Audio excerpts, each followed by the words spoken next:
Kwanza napenda kuwapeni pole kwa msiba huu mkubwa wa baba mtakatifu wetu. Nina uhakika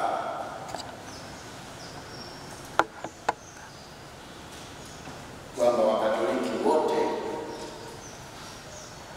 wameumia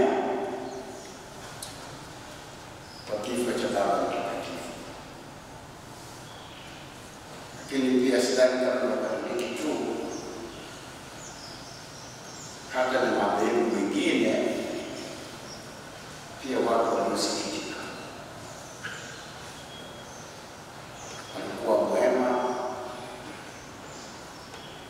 alikuwa mtu wa watu, alikuwa mtu wa sala, alikuwa mtu wa ibada. Lakini pia kwa kumtazama alikuwa ni baba mwenye.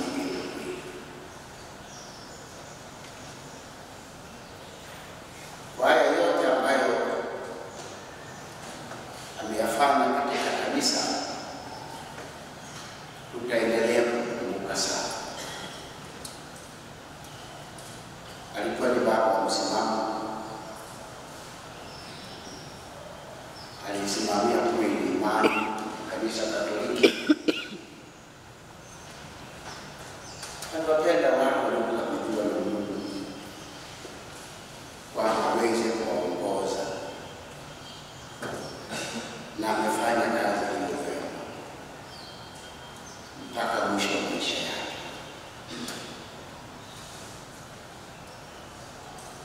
Ninaweza kusema kwamba mengi mazuri juu yake, lakini pia ninajua kwamba kati yetu kuna ambao kwanza waliomsalimia hata kwa kushika mkono wake kuna, lakini pia watu ambao ili siku wanaweza kwa baba mtakatifu walikuwa pale Roma wakishuhudia moshi mkuu na pacho.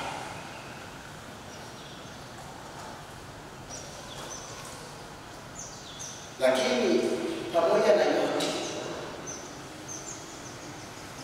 alikuwa mtu mwema, mtu wa watu, alipenda waumini wote, na katika wakati wake amekutana na waumini wa aina mbalimbali. Amepata nafasi ya kukutana na wazee, amependa wazee, alikutana na vijana, kawa anaongea nao, alikutana na mapadri. Lakini pia alipenda hakupenda watu kuonewa, alipenda haki, kila mmoja aweze kupata haki yake. Aliongelea sana amani, alitaka ulimwengu wote wawe na amani,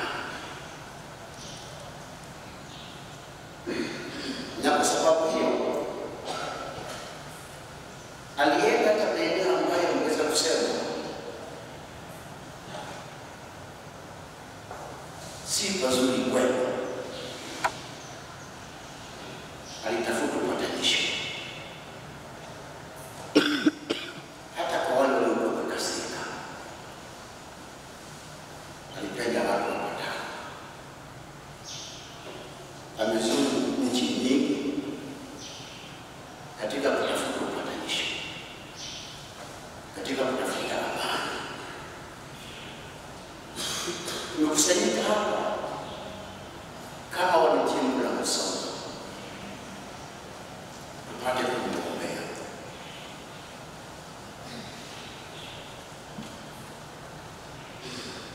Baba Mashamba Askofu ningependa sana kuwepo, lakini kutokana na dharura nilikuwa nayo imemshinda kufika. Na katika hali hiyo akaomba leo tukutane kama wanajimbo katika kanisa kuu kwa lengo moja tu la kumwombea Baba Mtakatifu, kumwombea Mwenyezi Mungu ampokee mbinguni, lakini pia tukijua kwamba yeye ni binadamu, pamoja na kuwa Baba bado haiondoi binadamu. Mwaka 1978 alipokufa Papa Paulo wa sita,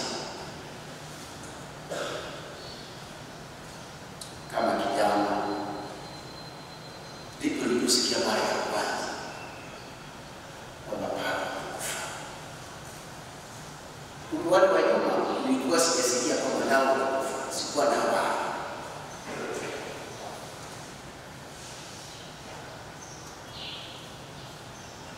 Sasa ilipotangazwa kwenye redio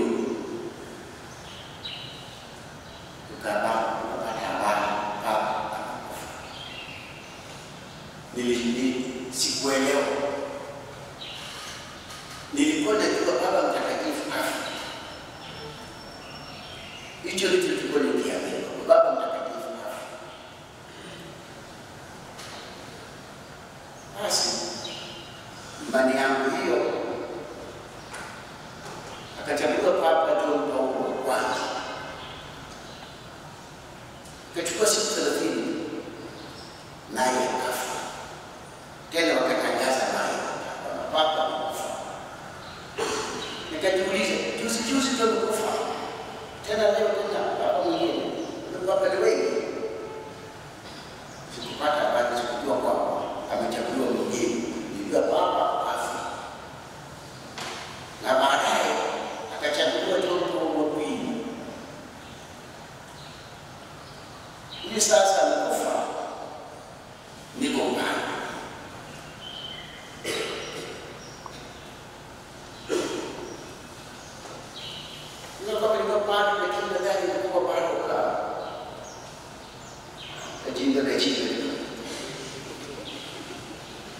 Nikamuuliza Baba sana,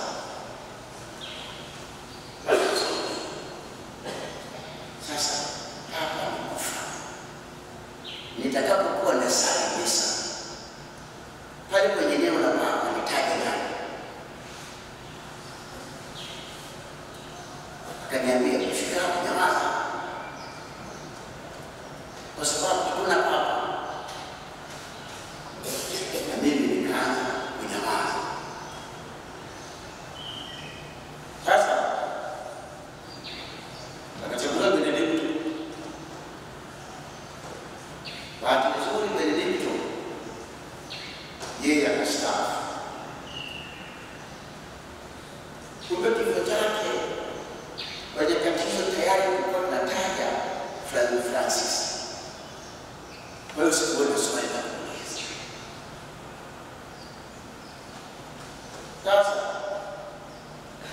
ilipofika Jumatatu kumaliza misa, kwa mara nyingi kisiangalia sana mambo kwenye TV au kwenye simu. Siku ilikuwa nikafungua simu na nikaenda moja kwa moja kwenye WhatsApp, naanza kupata taarifa Baba Mtakatifu kufa. Sikuamini sana kwenye simu, nikasema nifungue TV. Na TV nikafungua channel ya TBC. Kwa TBC wewe sema ukweli. Basi nikafungua TBC. Baada ya kweli kwa Baba takatifu za Yesu.